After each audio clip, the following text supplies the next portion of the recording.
Now let's talk about expats. Yeah. And I've been making a drastic shift into explaining what it's like to be an expat, Yeah. specifically here in Thailand, because it's been my home for 8 years.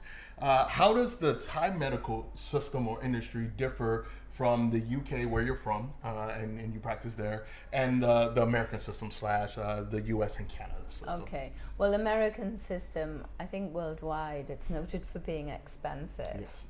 And we used to see people, and I think it's starting to happen again, come here because they worked out the cost of the airplane ticket would allow them to come here, get the medical treatment, and go back.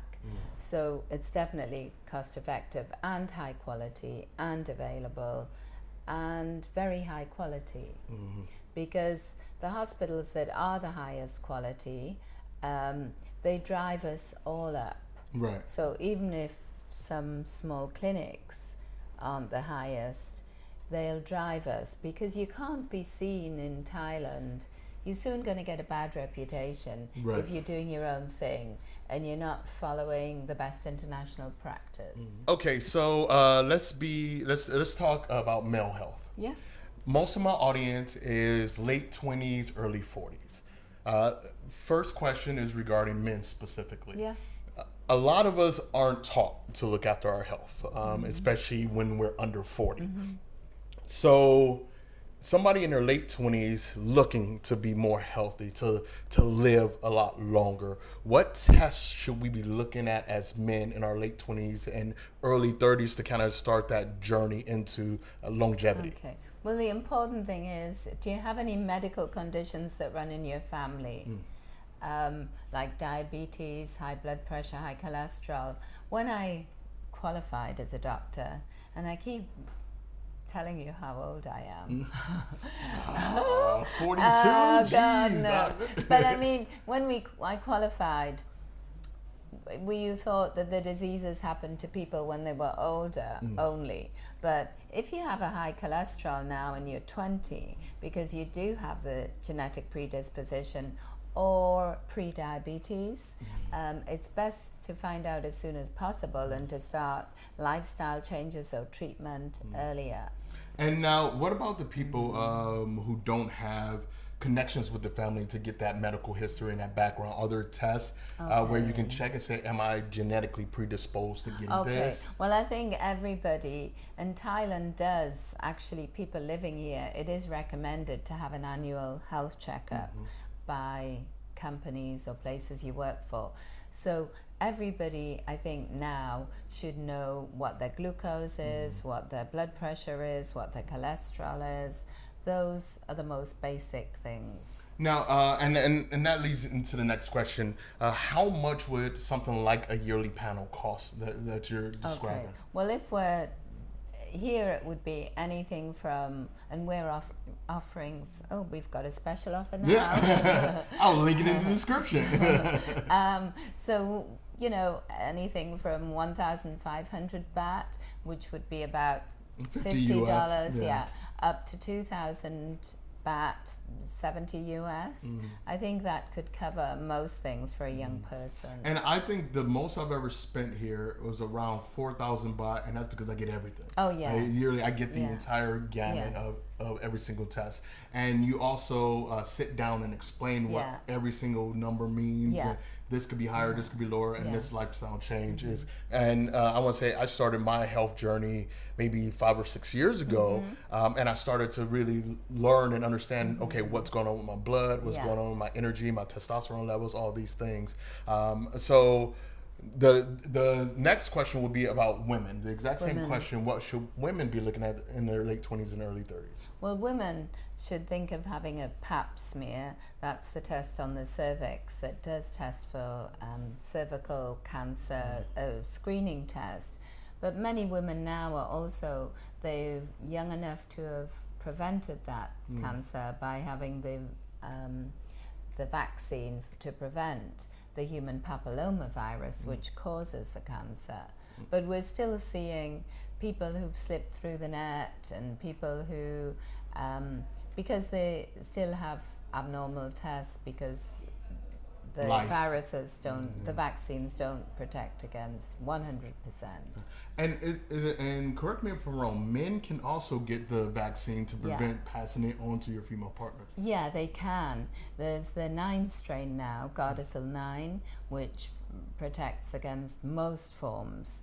And men can get it to protect against things like anal cancer that the human papillomavirus could cause, penile cancer, even some forms of the genital warts, although there's 100 strains of HPV. So, okay, it's just protecting against 9 strains. Okay. So let me get into audience questions, right? Because whenever I talk about Dr. Donna, my Instagram explodes. People absolutely love you. A lot of my audience have been coming to you. A lot of my colleagues and friends absolutely adore you. So from my audience to you, I want to thank you for what you've been doing here. And here are a few of the questions, and I'll just pick the ones that we haven't already touched on. So one of the questions, do you believe in universal health care? Why or why not? Universal healthcare, do you mean a government system that provides everything for everyone? Yes. Yeah. I mean, that sounds ideal, and everybody should have the right to healthcare that's affordable, but definitely there's costs involved. And I think in some countries like the UK where costs are involved and you're following an algorithm, is that really enough when you're looking after people's lives?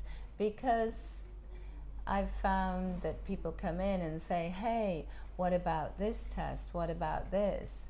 And sometimes, often the patient is right. So that's a good segue into another question. What can patients do to make your job easier as a doctor or as a clinic? Well, for me, the patients are never the problem. To me, the patients are everything. And, you know, I was just saying to someone the other day that, you know, Osler, I think, one of the famous teachers of medicine, said, if you listen to your patient, the answer is there. So the history is everything. So what can make your job easier? Well, if people have reports, bringing us old reports can make it easier. Bringing your medicines, if you are taking any medicine when you see the doctor, or a photograph of the medicines, or even if you think you've had a reaction to something, showing us the photographs.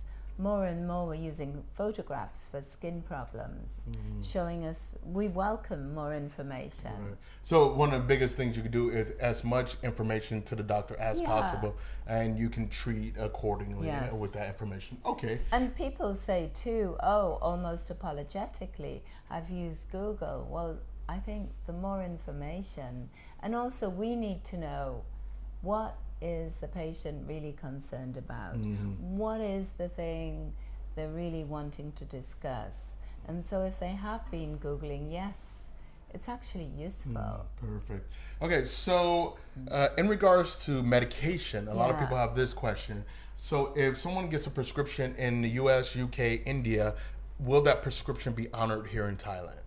Okay, well, the prescription needs to be rewritten by a medical doctor, so that just like I can't send a patient to the US to buy medicines from that. So long as it's rewritten, and it's good if you've got the exact prescription, because we'll rewrite it. Usually, sometimes the brand of medicine could be different in a different country, so we can just rewrite it and provide the medicine quite easily. And we've got a pharmacy now. Right. And are there any, for example, I know a lot of people have issues going into Japan with Ritalin because because of how they classify it as a drug. Is there anything that people should watch out for when coming to Thailand with the medications that they're bringing in from a place like the UK? Well, I think anywhere actually in the whole world, not only Japan, if you travel with the medicine, with a medical prescription from your doctor, or, you know, a receipt that's come from a pharmacy, then that's fine. You're clearly not trafficking medicines that you need. Perfect. Now, these last two questions are going to be a little different. What are your thoughts on a plant-based diet? A plant-based diet that could be vegan. And we do have people doing that. And some people, I've tried some vegan food. And I must say, I should advertise Julia from Banana Warrior. Oh, she's amazing. I chatted with her earlier today. I know. I tried her. I think she's in Portugal right now on the beach. Yeah. Wow, lovely. I tried her cookies, and I actually felt really well after them. I didn't feel I was getting a sugar high. I felt energetic, but the flavor was amazing. It was a vegan chocolate cookie. So that's plant-based. But the thing about a plant-based is make sure you're not missing out on the vitamin B12, which definitely does come in dairy products, meat, and many times you'll have to supplement that. Okay.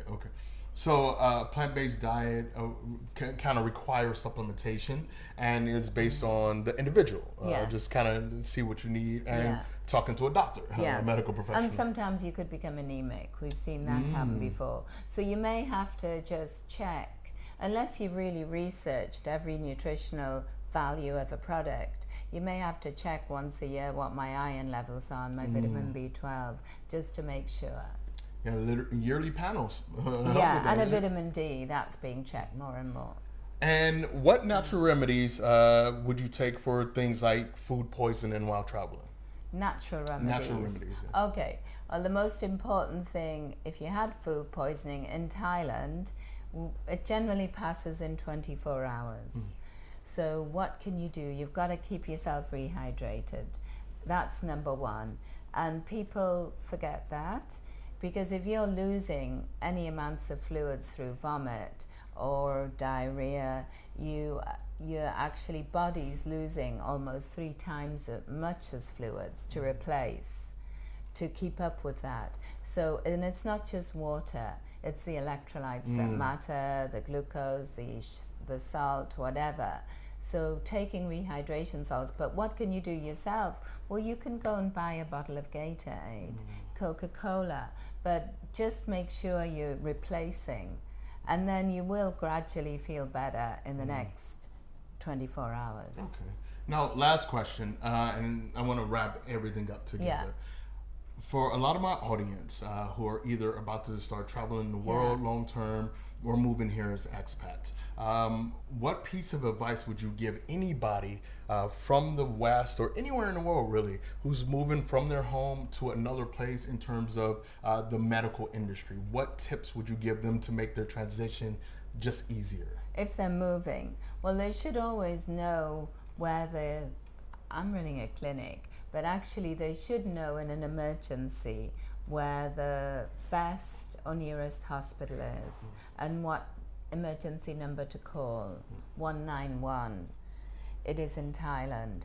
So they need to know those basics anywhere really, so that you can be reassured. But the good thing about here is, what I reassure tourists and people that I have seen in the hotels is, look, every street corner there's almost a hospital. Oh yeah. There's so because everywhere. People are frightened when, especially at night, or and say, look, you're going to be fine. If it gets worse, you just go to that hospital and you'll be okay. And it's more than affordable. Very affordable when compared to the West. Okay, yes. Perfect. So, Dr. Donna, again, thank you so much for taking the time out of your busy schedule to do this. Congratulations on the growth. Really, one room into the entire floor in 5-6 years. Like, it's absolutely phenomenal. Oh, thanks, Eric. It's so good. And I know you're still doing the COVID testing. Yeah. Now you have a pharmacy as well. Yes. And you have your entire GP and a lot of women's health, a lot of travel health. So anyway, a lot of sexual health. And a lot of sexual health, especially here. That's a big thing. And my friend Forrest Lee did an amazing interview with you specifically about sexual health and treatment. So thank you so much for what you're doing Eric, for travelers and expats. Thanks for coming. The day you came in 6 years ago and said, "Oh, can I do a video?" Yeah. You can what? Yeah. Oh, why? I remember that. Yeah, and it's so it's really special to see how deep you jumped into. Dr.Donna was one of the first people to really embrace influencers and content creators, from not only travelers and expats to beauty as well. A lot of your clients are doing beauty stuff. So maybe one day we'll do a video about that when I try to get rid of some of these wrinkles. Let's look. I'm looking good. He's looking good. But thank you so much again. So Thanks, guys, Eric. as usual, leave the world better than you found it. Any questions you guys have, leave in the comment section below. Your team is phenomenal as far as replying to emails and messages. And again, it's just an absolute pleasure. Thank you for having us. Thanks, Eric.